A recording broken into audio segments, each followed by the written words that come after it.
함께 기도하심으로 11월 26일 수요일 매일 예배 시작하겠습니다. 우리 함께 기도하겠습니다. 은혜 하나님, 오늘도 하나님 앞에 나아갑니다. 하나님의 말씀 앞에 우리가 섭니다. 두렵고 떨리는 마음으로 이 시간 우리의 죄를 먼저 주님 앞에 자복하오니 주님 용서하시고, 이 시간 정결한 마음으로 하나님 말씀 앞에 나아갈 수 있도록 하나님 우리 성도들의 마음을 주님께서 인도하여 주시옵소서.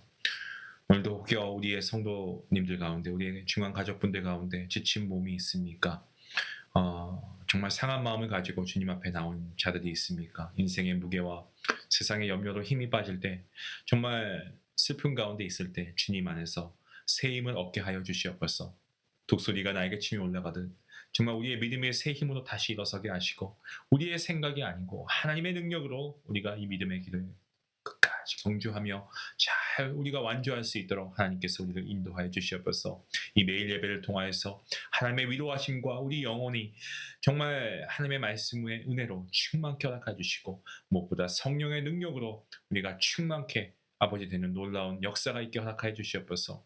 아버지, 오늘도 우리가 예배 드리는 것으로 끝나는 것이 아니라 예배 드린 후의 삶이 더욱더 하나님의 영광을 나타내는데 우리가 사용됨을 받을 수 있도록 하나님 우리를 사용하여 주시고, 또 우리의 모든 머리부터 발끝까지 세심 받으신 우리 하나님의 인도하심을 따라 오늘도 주님께서 우리에게 이루어 주신 그 일을 우리가 잘 해내가며, 아버지 주님께서 우리에게 뜻하신 바 이루어 놓으신 길을 우리가 믿음으로 순종하며 잘 걸어갈 수 있도록 하나님 함께 해주시옵소서. 오늘도 우리와 함께 하신 주님께 감사하오며 이 모든 말씀 예수님의 이름으로 기도하옵나이다. 아멘. 찬송가 369장 함께 하시겠습니다.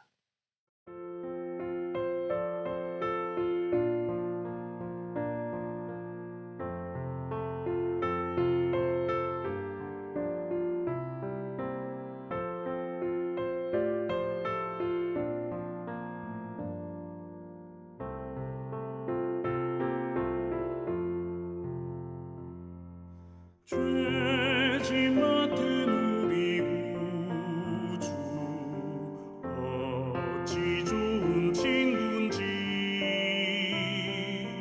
걱정 근심 무거운 짐 우리 주께 맡기세. 주께 고함 없는 고로 복을 받지 못하네.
오늘 함께 볼 말씀입니다.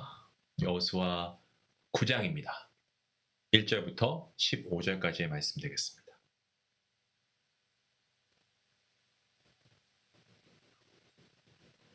우리 함께 말씀 읽도록 하겠습니다.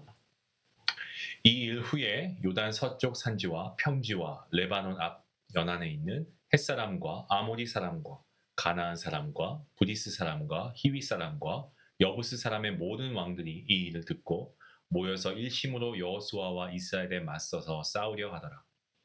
기브온 주민들이 여호수아가 여리고와 아이에 행한 일을 듣고 꾀를 내어 사신의 모양을 꾸미되 헤어진 전대와 헤어지고 찢어져서 기운 가죽 부대 포도주 부대를 나귀에 싣고 그 발에는 낡아서 기운 신을 신고 낡은 옷을 입고 다 마르고 곰팡이가 난 떡을 준비하고 그들이 길갈 진영으로 가서 여호수아에게 이르러 그와 이스라엘 사람들에게 이르되 우리는 먼 나라에서 왔나이다.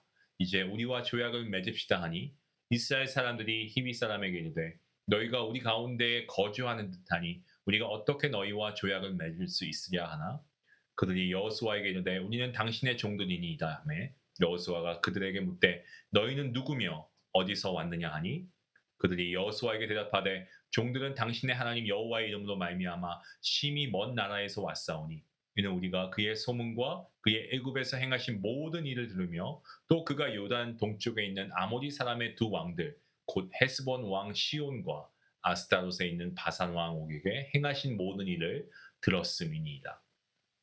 그러므로 우리 장로들과 우리 나라의 모든 주민이 우리에게 말하이르되 너희는 여행할 양식을 손에 가지고 가서 그들을 만나서 그들에게 이르기를 우리는 당신들의 종들이니 이제 우리와 조약을 맺읍시다 하라 하였나이다.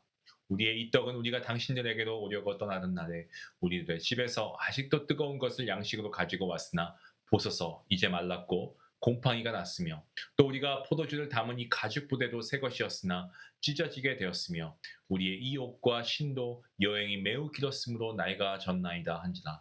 우리가 그들의 양식을 취하고는 어떻게 할지를 여호와께 묻지 아니하고 여호수아가 곧 그들과 화친하여 그들을 살리라는 조약을 맺고 회중 족장들이 그들에게 맹세하였더라. 아멘.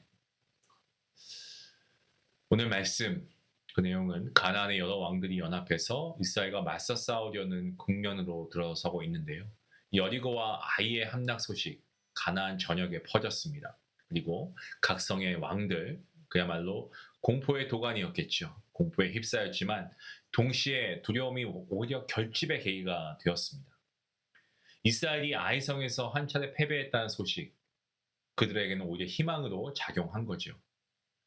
한 번 진 적 있는 이스라엘 백성이라고 한다면 우리가 함께하면 이길 수 있다. 뭐 이런 믿음이 이 가나안 연합군을 만들게 된 동기였습니다. 이스라엘 백성들 입장에서는 아간 한 사람의 죄가 다시 큰 문제를 일으킨 셈이죠.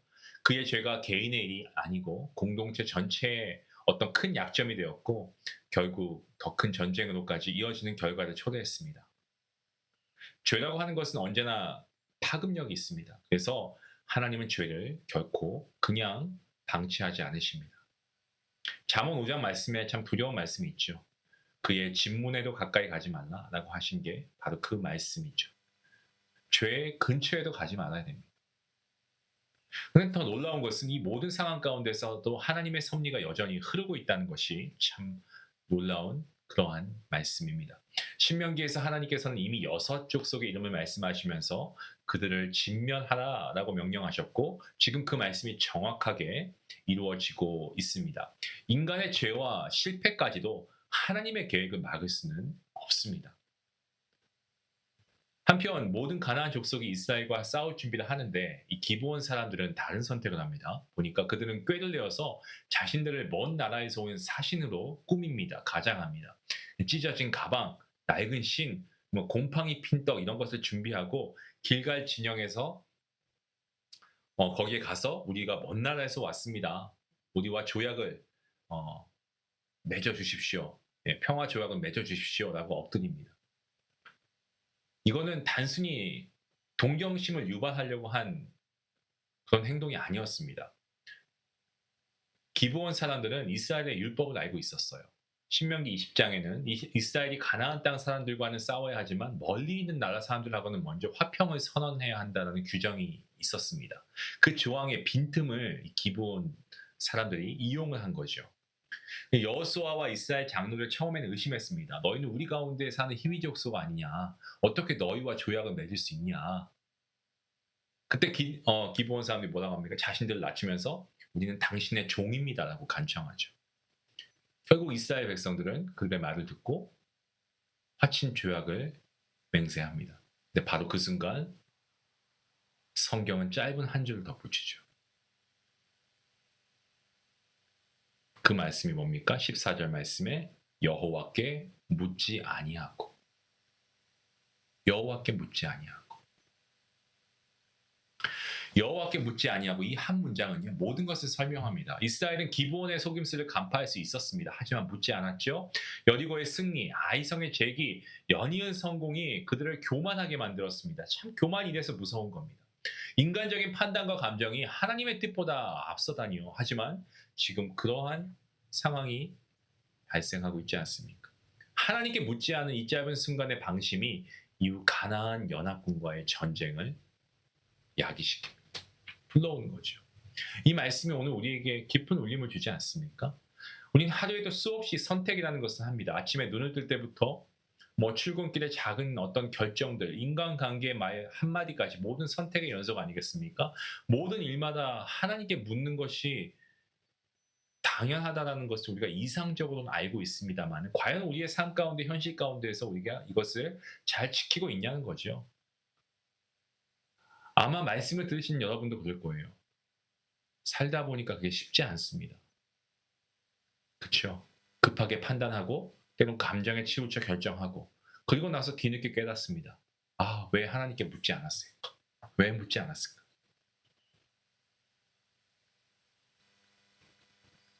근데 여러분 참 너무나 은혜인 게 뭔지 아십니까?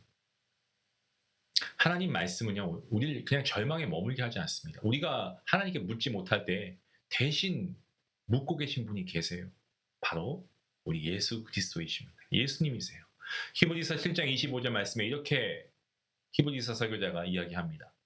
그가 예수 그리스도입니다. 항상 살아계셔서 그들을 위하여 간구하십니다. 여러분 아멘입니까? 아멘입니다. 아멘이에요. 여호수아는 기브온의 속임수를 몰랐지만 예수님은 모든 것을 아시면서도 우리를 위해 중보하시죠. 예수님은 우리의 중보자이십니다. 유다가 자신을 팔 것을 아신 주님이시지만 그걸 따지지 않으셨습니다. 베드로가 부인할 것을 주님께서 모르셨을까요? 아시죠? 근데 여전히 사랑으로 품으신 우리 주님이십니다. 여호수아는 속아서 조약을 맺었습니다만 예수님은 속을 줄 알면서도 끝까지 사랑의 약속을 지키신 분 우리 주님이십니다. 그분은 우리의 어리석음과 교만, 잘못된 선택까지도 품으시고 구원의 길로 이끄시는 분이십니다. 때문에 오늘 말씀 우리에게 주시는 귀한 은혜의 메시지가 있죠. 첫 번째로 어떤 일도 하나님께 묻는 습관을 잊지 말아야 하겠습니다. 일의 크기와 상관없이 잠깐 멈추세요. 잠깐 하시던 일 멈추시고 주님 이 길이 맞습니까? 이 선택이 맞습니까? 어찌할까요 주님? 하고 여쭙는 그 한마디가 인생의 방향을 바꿉니다. 기도는 begging 하는 게 아니에요. 기도는 asking 하는 겁니다. 하나님께 먼저 여쭙는 겁니다. 둘째, 오늘 말씀이 우리에게 어떤 교훈을 줍니까? 우리가 실수한다고 해도 절망하지 말라는 거죠. 하나님께서 우리가 하나님께 미처 묻지 못해도 우리 예수님께서 우리를 위해 중보하고 계십니다. 사랑하는 성도 여러분, 오늘 하루 속임이나 실패 앞에서도 다시 주님을 바라보십시오. 묻지 못한 어제, 과거 이제 다 청산하시고 오늘부터 하나님께 묻는 지금 바로 이 순간이 중요합니다. 믿음의 결단을 하십시오. 우리가 여호수아처럼 넘어져도 예수님은 결코 우리를 놓지 않으십니다. 그분은 끝까지 우리를 이끌어 가십니다. 우리의 목자이십니다. 여호와 라, 여호와는 나의 목자신. 우리의 끝까지 책임지시고 인도하시는 주님, 우리를 결코 놓지 않으십니다. 그분은 우리의 길과 판단을 바로잡으시고 결국 선한 길로 인도하십니다. 때문에 오늘도 여호와께 묻지 아니하고가 아니라 여호와 하나님께 묻고 사는 여러분의 하루가 될 수 있기 원합니다. 그 길 끝에는 실패 대신 은혜가 있을 것이고 그 길 끝에는 속임 대신 진리가 있을 것이고 그 길 끝에는 패배 대신 승리가 있을 줄로 믿습니다. 함께 기도하시겠습니다. 하나님 감사합니다. 오늘 말씀을 통해서 우리가 참 깨닫는 바가 큽니다. 하나님 그렇습니다.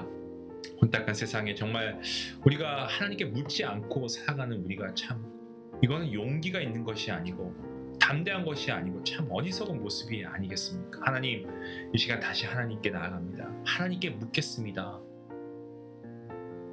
우리가 하나님께 묻고 하나님이 원하시고 하나님이 뜻하신 그 길을 우리가 걸어갈 수 있도록 하나님 함께 해주시옵소서. 오늘 우리 연약한 가운데 우리가 우리의 실패한 모습 가운데 좌절하는 것이 아니고 예수 그리스도 안에서 우리가 자유함을 누리며 다시금 주님 앞에 나아갑니다. 주님 우리를 붙잡아 주시고 하나님께 묻고 하나님 말씀에 순종하게 싸우니 주님 이러한 삶을 살아갈 수 있도록 하나님 우리의 믿음을 주님께서 붙잡아 주시옵소서. 감사하며 예수님의 이름으로 기도합니다. 아멘. 이 말씀을 생각하시면서 모든 일의 시작과 결정 앞에서 먼저 하나님께 묻는 습관을 가질 수 있기 원합니다. 묻는 순간 하나님은 길을 보이시고요. 우리가 미처 보지 못한 속임과 위험을 막아주실 줄로 믿습니다. 바쁘다고 핑계대지 마시고 잠시 멈추십시오. 이게 하나님의 뜻입니까? 여쭙는 믿음의 한마디 여러분의 입술로 고백되어지길 원합니다. 함께 기도하시겠습니다.